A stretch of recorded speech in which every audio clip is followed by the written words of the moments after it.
Halo selamat pagi pemirsa, apa kabar Anda hari ini? Senang sekali dapat menjumpai Anda dalam berita Papua hari ini. Saya Yuni Rumbarar bersama tim redaksi telah menyiapkan sejumlah berita menarik dan aktual bagi Anda. Berikut 3 berita utama.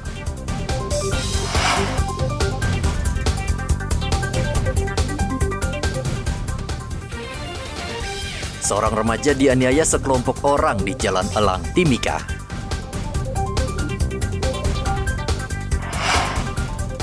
Tiga orang kelompok bersenjata wilayah Sorong kembali ke NKRI.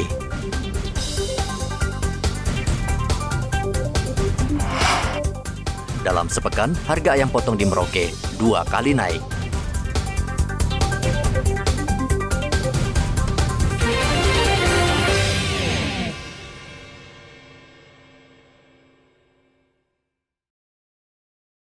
Seorang remaja di Timika ditikam orang tak dikenal di Jalan Elang, Kelurahan Kuamki Baru. Korban bernama Simon berusia 15 tahun. Ia langsung dilarikan ke RSUD Timika untuk mendapat perawatan. Saksi mengatakan sekitar pukul setengah 8 malam, korban melintas di Jalan Elang bersama temannya. Tiba-tiba seseorang yang berada di pinggir jalan menyerang korban dan menikam tubuhnya dengan senjata tajam. Korban menderita luka di bagian dada. Terkait masalah penikaman anak di bawah 15 tahun, anak sekolah, saat ini kejadian itu masih di dalam penanganan pihak Reskrim masih dalam didik dan karena memang pelakunya masih dalam didik. Kejadian pada malam hari kurang lebih sekitar jam 8 malam. Kalau masalah kronologis memang anak itu memang anak sekolah belum mulai jalan, lalu pasal dengan pelaku yang sekarang di dalam titik itu pelaku di daerah Jalan Ulang itu, sehingga memang karena memang kurangnya saksi yang kita di lapangan juga ini masih dalam sangat berharap memang supaya tim Reskrim bisa dapat. Polisi saat ini tengah mendalami kasus tersebut dan mencari pelakunya. Dari Mimika, Papua Tengah, Igobat Momolin melaporkan.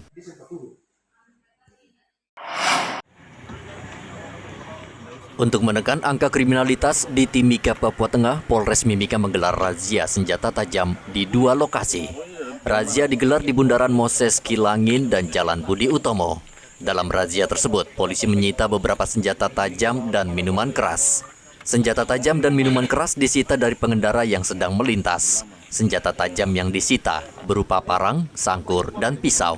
Polisi tidak menahan si pemilik, namun diberi peringatan agar tidak lagi membawa senjata tajam.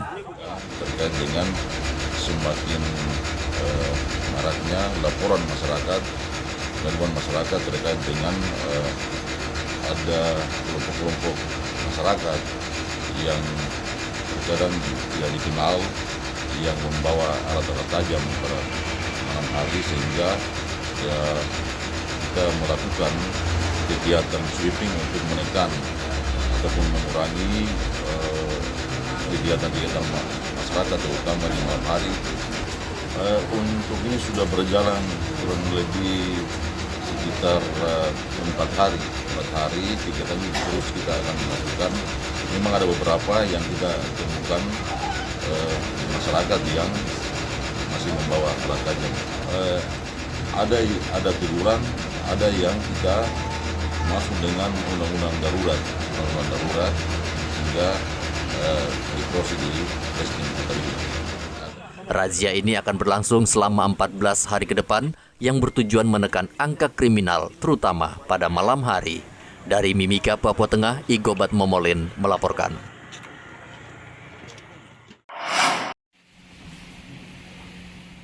Tiga anggota kelompok bersenjata wilayah Sorong kembali ke Pangkuan Negara Kesatuan Republik Indonesia, NKRI. Setelah sekian lama bergerilya memperjuangkan kemerdekaan Papua, mereka akhirnya menyerahkan atribut bintang kejora, baju loreng dan baret, busur panah, serta surat kartu tanda anggota KKB. Atribut diterima Bupati Sorong Selatan, Samsudin Anggiluli, didampingi Kapolres Sorong Selatan, AKBP Khoirudin Wahid. Melkianus Nabore, Yohanes Fonataba, dan Lambertus Esagoy mengucapkan sumpah dan mencium bendera merah putih sebagai tanda mereka kembali pada pangkuan Ibu Pertiwi. Melkianus Nabore juga menyadari perbuatannya saat ini. Ia dan kedua rekannya berjanji akan setia kepada NKRI. Dengan ini saya menyatakan bahwa satu, menyadari dan menyesali sepenuhnya perbuatan yang saya lakukan dan berjanji tidak mengulang lagi perbuatan yang melanggar hukum. Kedua, setia dan taat kepada Pancasila dan Negara Kesatuan Republik Indonesia. Tiga, patuh dan tunduk kepada pemerintah Republik Indonesia. Melkianus juga meminta pemerintah Kabupaten Sorong memekarkan kampung persiapan Mugibi dan Kampung Matau, Distrik Inawatan, menjadi kampung definitif serta membangun rumah layak huni bagi mereka. Edi Musahidin melaporkan dari Sorong Selatan, Papua Barat Daya.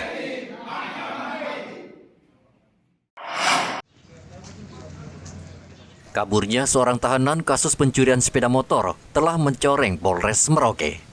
Seperti diketahui, seorang tahanan bernama Ebon seminggu yang lalu berhasil kabur dari selnya akibat kelalaian petugas jaga Polres Merauke. Hingga saat ini tersangka belum diketahui keberadaannya. Kapolres Merauke AKBP Sandi Sultan berjanji akan memeriksa seluruh anggota yang bertugas saat itu dan akan memberikan sanksi tegas. Ia berharap kasus ini tidak terulang lagi. Serta piket-piket yang ada pada waktu hari Selasa itu, ya. Kelengahan ini betul-betul jangan sampai terulang lagi di Polres Merauke, ya. Kemudian juga harapan saya kepada masyarakat, apabila melihat atau juga mengetahui di mana posisinya ZE ini alias Ebon ini, tolong kami dikabari, karena memang sangat meresahkan masyarakat. Selama orang ini masih ada di Merauke, tidak ditahan, ini akan banyak curanmor-curanmor lagi seperti itu di wilayah kita, di Merauke ini. Sementara itu menjelang bulan puasa yang tinggal sepekan lagi, Polres Merauke meminta umat Islam tetap disiplin dalam berlalu lintas. Khususnya warga yang hendak menjalankan sholat tarawih di masjid agar tetap menggunakan helm demi keselamatan bersama. Menjelang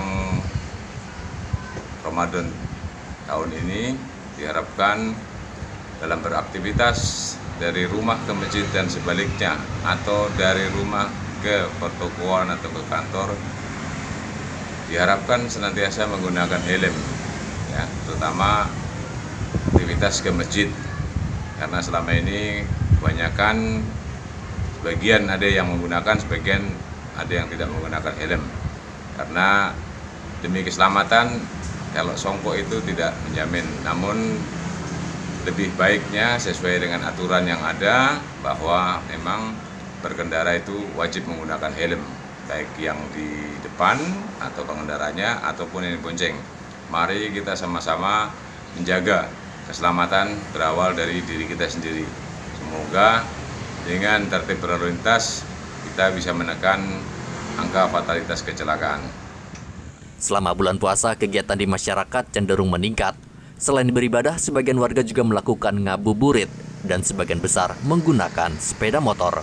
Muhammad Ridwan melaporkan dari Merauke, Papua Selatan.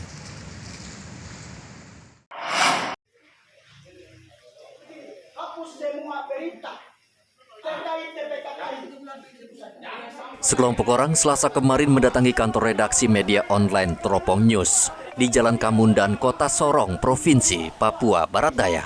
Ini bisa dibantah di kau punya kantor. Ini masyarakat ya, kau benturan sama masyarakat, bukan benturan sama. Mereka marah-marah dan melakukan intimidasi terhadap karyawan di kantor redaksi media tersebut. Dengan arogan, mereka meminta redaksi menghapus seluruh pemberitaan terkait illegal logging di Kabupaten Sorong yang belakangan marak. Mereka juga mengancam akan membakar kantor redaksi Teropong News, bahkan membunuh para wartawan media Teropong News saat bertugas di lapangan jika permintaan mereka tidak dipenuhi.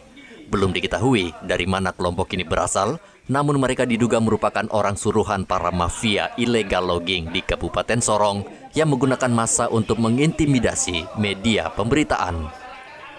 Pimpinan umum media Teropong News berencana melaporkan kasus ini ke polisi. Ia meminta pihak berwenang bertindak tegas karena kasus ini bisa menjadi presiden buruk bagi pers.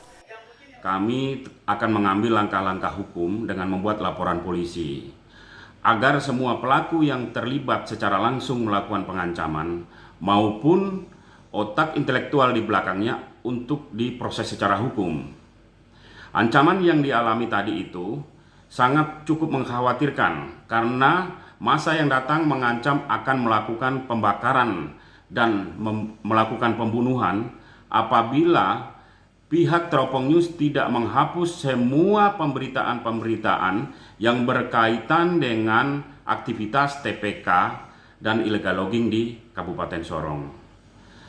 Tentunya ini jika dibiarkan dan diikuti kemauan para pengancam itu, tentunya akan menjadi presiden buruk bagi keberlangsungan kebebasan pers dan keberadaan perusahaan pers di tanah Papua khususnya dan di Indonesia secara keseluruhannya. Koordinator Wilayah Ikatan Jurnalis Televisi Indonesia Wilayah Maluku Papua, Chandri Suripati, mengecam keras tindakan tersebut. Ia meminta seluruh pihak menghargai kerja insan pers di lapangan. Chandri juga meminta polisi bertindak tegas terhadap aksi barbar yang dilakukan kelompok ini. Ikatan Jurnalis Televisi Indonesia mengecam keras tindakan arogansi sekelompok massa yang mendatangi kantor redaksi Teropong News di Sorong dan melakukan tindakan-tindakan premanisme dengan melakukan pengancaman dan menghalang-halangi tugas-tugas jurnalistik. Hal ini tentunya sangat disayangkan. Setiap warga masyarakat diharapkan dapat memahami tugas dan kerja-kerja pers di lapangan. Hal ini tentunya kategori menghalang-halangi kerja-kerja jurnalistik sesuai dengan pasal 18 Undang-Undang Nomor 40 Tahun 1999. Untuk itu kami minta kepada pihak kepolisian untuk dapat segera bertindak tegas dalam kasus ini, dan kami juga menghimbau kepada seluruh rekan-rekan pers yang melaksanakan tugas di wilayah Papua untuk selalu berhati-hati dalam melaksanakan tugas, apalagi dalam kasus-kasus atau pemberitaan-pemberitaan yang sangat sensitif untuk dapat melihat keselamatan dari para pekerja pers itu sendiri. Teropong News sebelumnya beberapa kali memberitakan maraknya kasus illegal logging di wilayah Kabupaten Sorong, Provinsi Papua Barat Daya. Topan melaporkan dari Sorong, Papua Barat Daya.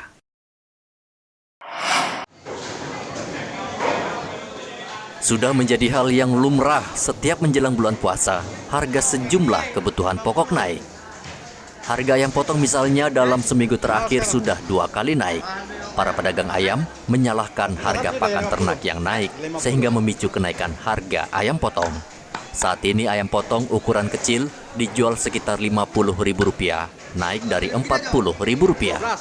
Tidak jauh berbeda dengan ayam potong berukuran sedang yakni Rp55.000 per ekor dan ukuran besar Rp60.000 per ekor. Sekitar berapa per 1 ekor itu kenaikannya?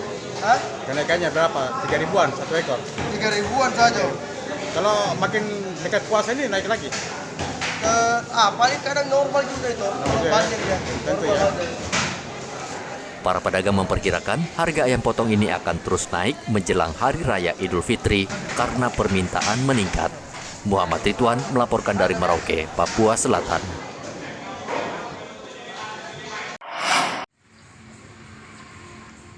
Penyakit yang disebabkan kencing tikus atau leptospirosis saat ini menyerang warga Merauke. Sebagian bahkan harus dirawat di rumah sakit. Leptospirosis disebabkan bakteri yang menyerang tubuh manusia melalui kencing tikus. Bakteri masuk melalui kulit yang lecet atau jaringan selaput lendir.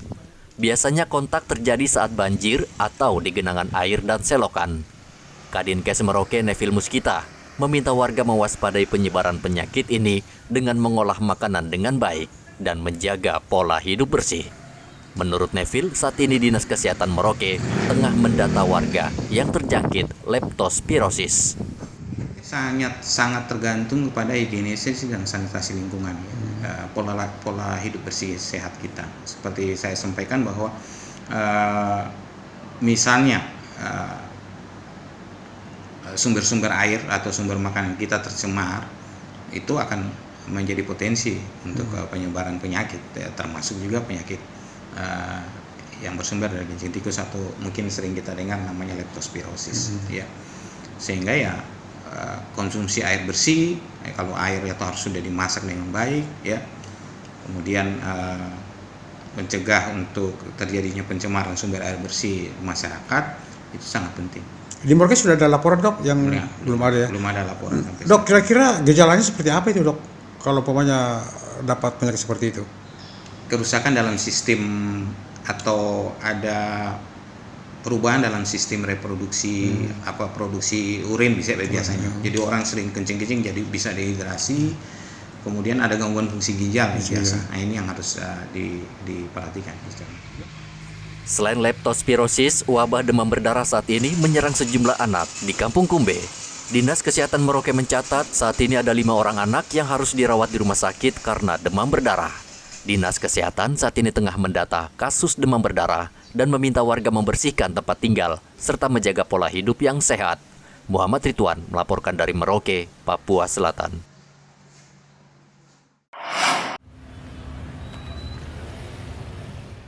Kantor Pos Timika kembali menyalurkan bantuan langsung tunai sembako dan program Keluarga Harapan atau PKH tahap 1 tahun 2023 kepada warga. Setiap penerima bantuan wajib membawa surat keterangan penerima dan KTP sebagai syarat administrasi. Untuk mengantisipasi membludaknya warga, kantor pos Merauke membuka 2 loket. Setiap keluarga akan menerima uang sebesar Rp600.000 untuk bantuan sembako. Sedangkan bantuan PKH diberikan sebesar Rp860.000 per keluarga. Apa saja yang diterima itu? Bantuan apa yang diberikan tadi? PHK dengan apa? Sembako kan? Iya, kalau sembako ibu dapat berapa?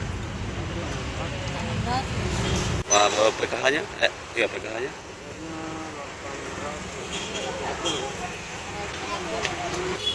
Persyaratan apa yang dibawa untuk mendapatkan barang-barang itu? Undangannya sama KTP, keluarga. Namun masih ada sebagian warga tidak pernah menerima bantuan selama program bantuan ini berlangsung. Sarvina misalnya, namanya tidak pernah tercantum dalam daftar penerima bantuan. Padahal ia keluarga miskin yang sangat membutuhkan bantuan. Sudah berapa lama? Sudah yang mulai ini sampai saat pernah tidak dapat. Sampai sekarang satu nama juga tidak ada, surat bukti juga tidak ada. Betul. Kalau lama sampai satu cek, tidak ada ini nama tidak ada saat kembali. Terus sampai sekarang. Dari pertama bantuan ini dikasih keluar itu ya? Kasih keluar sampai sekarang. Bantuan kasih keluar sampai sekarang. Saya tidak pernah dapat. Sudah tanya, tapi kenapa tidak ada. Begitu saya bisa kasih RT, kasih keluarga, kasih kartu fotokopi ini. Tidak pernah dong kasih saya sampai sekarang. Bantuan juga saya tidak pernah dapat. Kementerian Sosial diminta untuk kembali mengevaluasi sistem pendataan penerima bantuan agar lebih teliti. Karena masih banyak warga yang berhak atas bantuan, namun dalam praktiknya mereka tidak menerima. Dari Mimika, Papua Tengah, Igobat Momolin melaporkan.